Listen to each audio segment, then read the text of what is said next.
Sí, el tercer trabajo, y no sé si es que finalmente haya llegado alguien más de los otros trabajos seleccionados. Este es resultados quirúrgicos y supervivencia en pacientes con histerectomía radical abierta contra laparoscópica por cáncer cervicuterino, etapa clínica 1B1. Por el doctor Manuel García Sánchez. Adelante, doctor. Buenas tardes, gracias por permitirme presentar este trabajo. Bueno, este trabajo es titulado Resultados quirúrgicos y sobrevida en pacientes con histerectomía radical abierta contra laparoscópica con cáncer cervicouterino etapa 1B1. Como sabemos, el cáncer cervicouterino es un problema de salud pública. A nivel mundial se encuentra en el sexto lugar de incidencia, así como el séptimo lugar de mortalidad. Para nuestro país se encuentra en el tercer lugar de incidencia, así como tercer lugar de mortalidad, variando estas estadísticas año con año, refiriéndose en el último reporte del INEGI del 2014, la incidencia como primer lugar por arriba del cáncer de mama. Para esto, el tratamiento quirúrgico donde tiene cabida en las etapas del cáncer cervicouterino. Como vemos, se divide en cuatro grupos, los cuales son el microinvasor, etapa temprana, el cáncer cervicouterino en etapa avanzada y el metastásico. El tratamiento radical quirúrgico tiene cabida en lo que es en la etapa temprana, considerando a la histerectomía radical en la etapa 1B1 y 2A1 principalmente. Como vemos, para las guías internacionales, así como el último consenso mexicano que salió en este año, la histerectomía radical todavía está como el estándar de tratamiento para la etapa 1B1 y 2A1, así como también considerando la radioterapia como otra alternativa para aquellas pacientes en las cuales no pudieran ser candidatas de entrada a un tratamiento quirúrgico radical. La sobrevida para las etapas tempranas, específicamente la etapa 1, oscila entre un 80 y 90% de acuerdo a la literatura que vayamos viendo, y para las guías de la JNSC está en un 82%. Para la etapa 1B, cabe mencionar que acá incluye 1B1, B1, B2, en la cual no hace una estratificación por tamaño de tumor. Para nuestra revisión, ¿qué es lo que quisimos hacer? El objetivo era comparar los resultados quirúrgicos, patológicos y tasas de recurrencia y sobrevida a 5 años. Para esto, entre los factores o los criterios de inclusión, se consideró aquellas pacientes que contaban con el diagnóstico histopatológico de cáncer cervicouterino y en las cuales se confirmó por reporte de patología en una etapa clínica 1B1. Cabe mencionar que se inició con un total de 68 pacientes, de las cuales fueron excluidas 5 al no cumplir estos dos criterios, ya que hubo una variación entre la etapificación clínica y la etapificación patológica. Y obviamente las pacientes que fueron sometidas a tratamiento quirúrgico, ya sea a histerectomía abierta o laparoscópica. De las 63 pacientes que entraron en el estudio, se consideraron del periodo del septiembre del 2002 a septiembre del 2007. De los dos grupos que consideramos para abierta, quedaron 29 pacientes y para la histerectomía laparoscópica 34 pacientes. Entre los dos grupos, la media de edad estuvo similar en los 45-46 años y el rango de edad pues no hubo variación. Los resultados que obtuvimos durante el análisis, dentro de las características quirúrgicas de los pacientes sometidas a la histerectomía radical, se encontró, en ambos grupos, similitud entre el tipo 2 y la histerectomía Piver 2 o Piver 3. Vemos que fueron entre un 40 y un 60% respectivamente en ambos grupos. Lo que considerando las características quirúrgicas en estos procedimientos, se vio que el tiempo quirúrgico fue mucho menor en la histerectomía laparoscópica, con una media de 223 minutos, un promedio de 223, comparado con 280 en la histerectomía abierta. En el sangrado, que fue otro de los factores que consideramos, se ve que hay una clara diferencia o disminución en el sangrado transoperatorio, con la histerectomía laparoscópica habiendo de 300 mililitros, comparado con el de abierta, que osciló en 753. Aunque el rango de sangrado entre ambos grupos fue similar, pero el promedio fue mucho menor en la histerectomía laparoscópica. La estancia hospitalaria fue otro de los criterios que consideramos o que evaluamos y vemos una clara diferencia de un día entre la laparoscópica y la abierta, no variando con esta técnica, que es una de las ventajas que nos ha ofrecido. Estudiando las complicaciones a las cuales nos enfrentamos con estos procedimientos, vemos que no estamos exentos y Hubo 7 complicaciones que representó 24% contra 5 entre abierta y laparoscópica, y siendo la principal complicación una lesión vesical y seguida por la fístula uretrovesical. Entre las tardías se encuentra la hernia incisional y una oclusión intestinal en el grupo de histerectomía abierta, la cual no requirió de mayor tratamiento quirúrgico. Dentro de las características histológicas vemos que fue entre un 86 y 88% para epidermoide, habiendo 4 casos en cada grupo de adenocarcinoma, que representó el 14 y 12% respectivamente. Y considerando los factores que tienen valor pronóstico para la sobrevida y recurrencia de los pacientes, consideramos o evaluamos el tamaño tumoral, habiendo una diferencia de 1 centímetro en promedio entre el grupo abierto y el grupo laparoscópico, y la invasión linfovascular siendo mayor en las pacientes con histerectomía abierta, así como invasión estromal mayor al 50 en 20% de estas, y límites positivos, 1 y 1 en cada grupo, que representó el 3% de cada uno.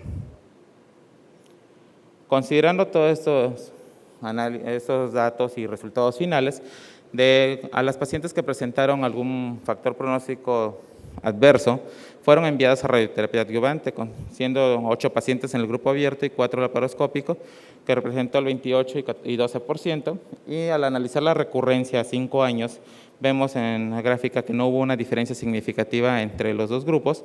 A 5 años es con una P no significativa, así igual una sobrevida a 5 años similar, que osciló para el grupo laparoscópico en un 91% y para el grupo abierto a un 86%. Cabe recalcar que si lo traspolamos a los factores histológicos que se presentaron en la pieza, las pacientes sometidas a histerectomía laparoscópica se encontró factores adversos en menor cantidad que en el grupo abierto, iniciando por el promedio del tumor, que fue 2.5 contra 3. ¿Okay? Y cabe recalcar que en la vigilancia de estos 5 años hay 4 pacientes que se mantienen en vigilancia por presentar un segundo primario.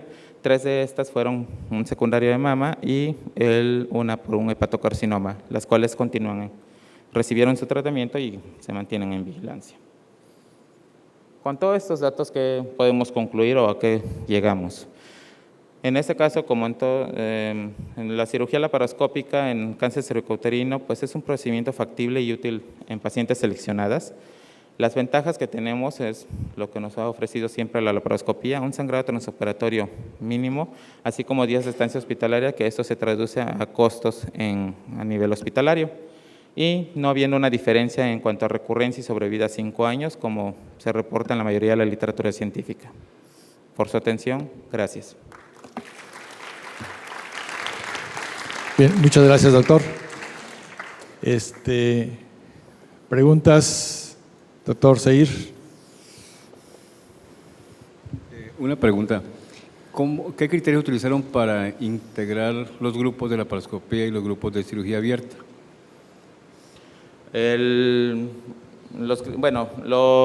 Ahora sí que el estudio fue retrospectivo y de acuerdo al tamaño tumoral generalmente se fueron identificando a las pacientes si fueron sometidas a laparoscopía o abierta, pero no fue un estudio aleatorizado para considerar.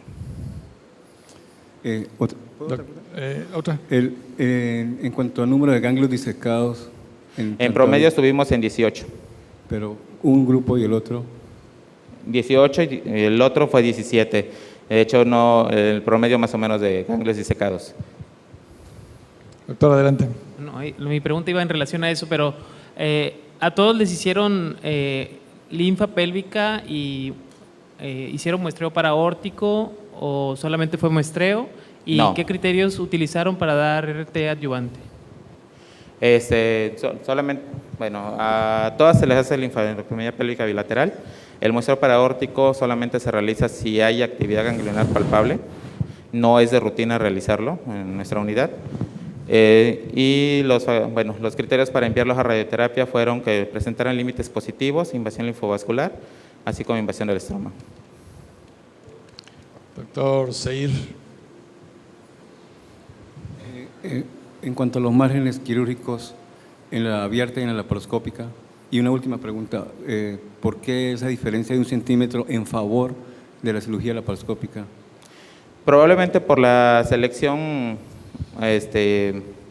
hacia facilidad de la técnica en cuanto a la laparoscopía, tumores de menor tamaño, pacientes que fueron sometidas o derivadas al grupo de laparoscopía, más que una diferencia, no fue aleatorizado el estudio, pero es algo que consideramos. Por el tamaño del tumor vamos considerando si podemos someterla a laparoscopía o se va a una histerectomía abierta.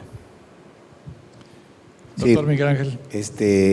Efectivamente, cada vez la cirugía de cervix es más conservadora, ¿no? Así es. Como en todos los oncológicos. Aparte del tamaño tumoral, ¿qué otro factor seleccionaron para hacerle Piver 1 o Piver 2 a los pacientes? Piver 2 o Piver 3, perdón. Piver 2 o Piver 3, o sea, ¿por qué consideraron para decir le hago No hay un criterio de selección para ver si es Piver 2, Piver 3, principalmente fue más por criterios del cirujano o por la facilidad técnica durante el transoperatorio, en la cual se queda el tipo de Piver que se realizó. Ahorita hay una corriente de que hay un grupo de bajo riesgo en cáncer de cervix que incluye 4 factores, rápidamente voy a comentarlo. Pacientes que tienen tumores menores de 2 centímetros, sin invasión linfovascular, epidermoides y con una invasión al estroma de 10 milímetros o menos. Esos pacientes que entran en un grupo de bajo riesgo, en diferentes estudios se ha visto que tienen el 0% de invasión al parametrio. Algunos artículos dicen que el 1% de invasión al parametrio. ¿Esto qué hace? Que va a cambiar el tratamiento del cáncer de cervix, ¿sí? Que quizá en ese grupo de bajo riesgo tengamos que hacer una Piver 1 y no ni una Piver 2, porque la idea es quitar las estructuras que se afecten y no hacer una rutina siempre en un manejo, decir 1B1 y radical. Eso va a cambiar y pienso que nosotros, en el Hospital General de México sí seleccionamos los casos para hacerles Piver 2 o Piver 3. El tamaño es importantísimo, ¿no? De hecho, ahorita dentro de la dinámica del servicio, ya realizar una Piver 3, ya no se realiza frecuentemente en los últimos 3-4 años. Ya estamos considerando, gracias a esos estudios que han demostrado que no ha habido un beneficio entre una 2 y una 3, bueno, estamos sometiéndonos a una Piver 2 y, como usted lo mencionó, a las pacientes de bajo riesgo, pues bueno, nos vamos a una Piver 1 para evitar la comorbilidad asociada a este tipo de procedimientos. Si hay alguna última pregunta, si no, le damos un aplauso, doctor. Gracias por haber participado y por haber compartido con nosotros. Los otros 3 trabajos creo que no alcanzaron a conseguir presupuesto, unos boletos. Venía una doctora de Cuba que incluso le mandé mi IFE para que pudieran dejarla salir y todo, pero finalmente no llegó. Les agradezco a todos su asistencia. Les recuerdo que a las 2 de la tarde viene la conferencia magistral y a los ponentes reitero la petición para que envíen su trabajo. El principal trabajo ya lo hicieron al recabar y analizar toda la información. Ahora nada más plásmenla y envíenla para publicación a la revista de nuestra sociedad, a la revista Gamo. Muchas gracias.